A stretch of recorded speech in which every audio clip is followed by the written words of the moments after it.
Ny Finger E. Vi gør plads til flere fly og nye ruter. Vi investerer 850 millioner kroner i Finger E, det største byggeri i lufthavnen i flere årtier. I første fase bygger vi 22.000 kvadratmeter til passagererne, 6 busgates og en brobetjent gate til flyene, en ny forbindelse til GoFingeren og et moderne kontorhus med plads til lager og teknik. Efterår 2016. Vi bygger en midlertidig forbindelse til GoFingeren.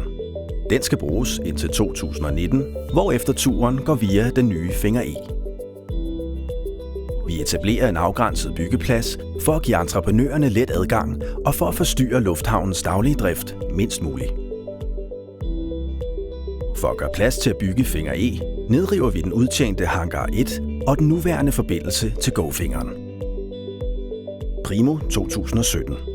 Den midlertidige forbindelse står færdig i januar 2017 og skal bruges ca. 2 år frem. Nedrivningen går ind i sin afsluttende fase.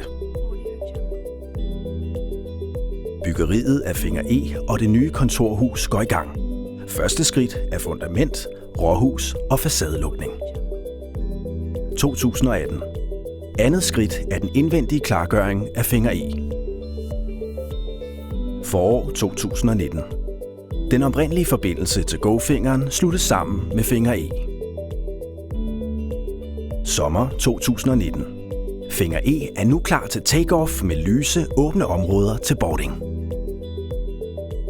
Vi glæder os til at byde dig velkommen. Expanding your world. Københavns Lufthavn.